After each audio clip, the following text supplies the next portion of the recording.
Nais kong pasalamatan ang National Confederation of Irrigators Association o UNCIA sa patuloy ninyong suporta sa ating layunin na magkaroon ng sapat na patubig ang ating mga sakahan na sa tamang panahon tungo sa isang masaganang ani.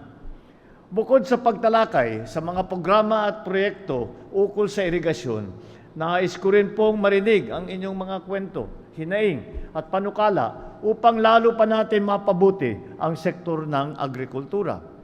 Naniniwala ako na ang mga pulisiya ng gobyerno ay mas magiging epektibo kapag ito'y nakaayon sa mga pangangailangan ng mga taong aming pinaglilingkuran. Kaya po iyon ang ating mga magsasaka at ang ating mga irrigator. Alam natin lahat na matyaga, maparaan at magaling ang mga ating magsasaka.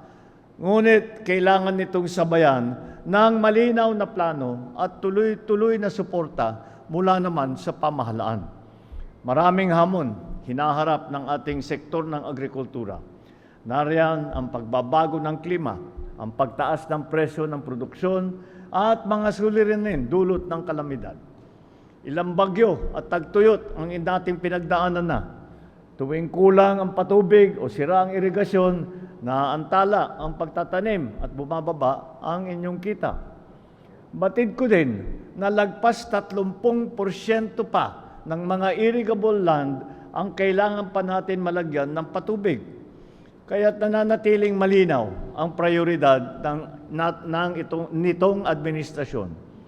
Patatagin ang produksyon ng pagkain, itaguyod ang kapakanan ng bawat magsasaka at palawakin ang irigasyon sa buong bansa. Upang ipagpatuloy ang mga magagandang nasimulan at maisakatuparan ang mga nakalatag na plano na naglalaan tayo ng higit 63,000 bilyong piso para sa mga programang pang-irigasyon. Inaasahan natin na ang pondong ito ay makakatulong sa rehabilitasyon ng mga lumang pasilidad, pagsasaayos ng mga sirang kanal at irrigation system, at ang pagpapalawak ng mga lugar na maaring mabigyan ng serbisyo ng irigasyon. Tulad na lamang ng ginawa natin sa Talavera River Super Diversion Canal, siphon sa Nueva Ecija. Pansamantalang tinigil ang irrigation delivery noong Disyembre ng nakaraang taon upang isagawa ang rehabilitasyon. Sa unang pagsusuri, matapos na daw ito sa Marso 1 ng taong ito. Malapit na. Ngunit dahil tinutukan natin at pinaigting ang trabaho, nagawa na ito February 1 pa lang natapos. Isang buwan mas maaga kaysa sa target. Ipinapakita nito na kapag may pangangailangan ang ating komunidad, hindi tayo nagpapaliban ng ating binibigay na serbisyo. Naglaan din tayo ngayon taon ng halos 300 bilyong piso para sa buong sektor ng agrikultura. Ang pondong ito ay nakalaan para sa mga binhi, farm-to-market road, post-harvest facilities, cold storage facilities, pataba, at iba pang programa para sa kapakanan ng ating mga magsasaka. Isa po sa mga na-develop na pataba sa tulong ng UP at Agri-Specialist Inc. ay ang biofertilizer. At balita ko po na nabigyan po kayo ng pataba na ito kanina.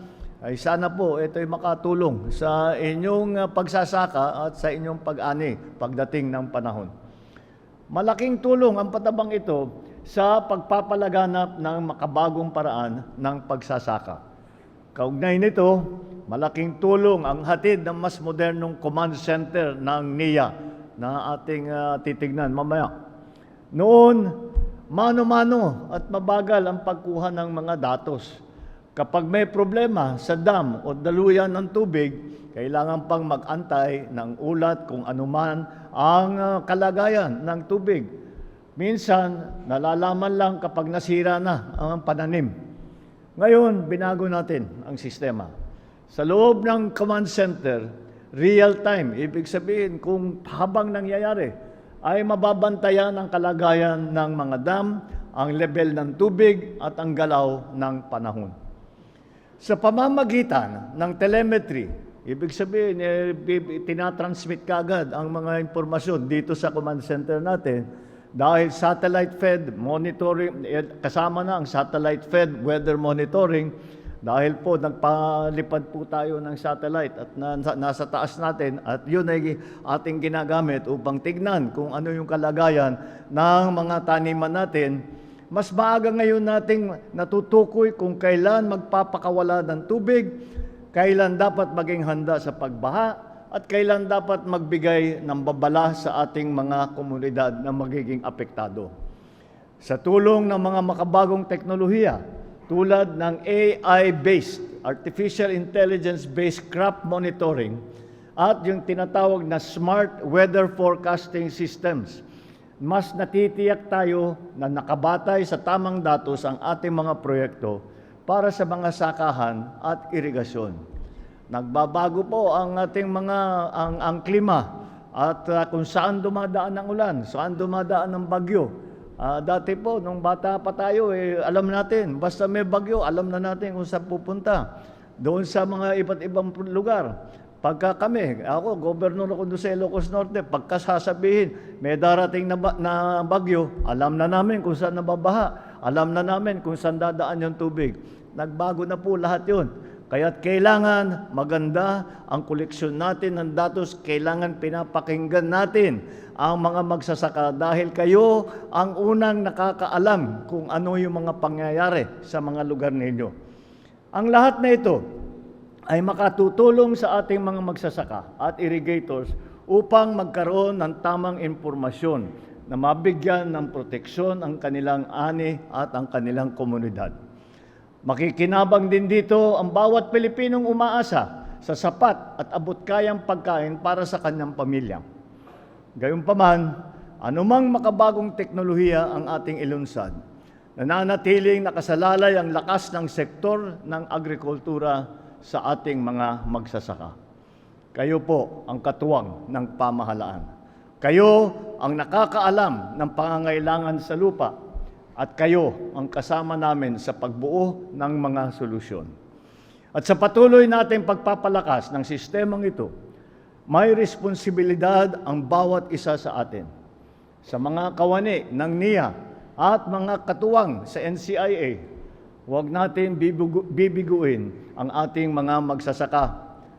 Ngunit salamat din sa ating mga eksperto at dalubhasa mula sa akademya at sa pribadong sektor sa patuloy ninyong pananaliksik at suporta sa sektor ng agrikultura.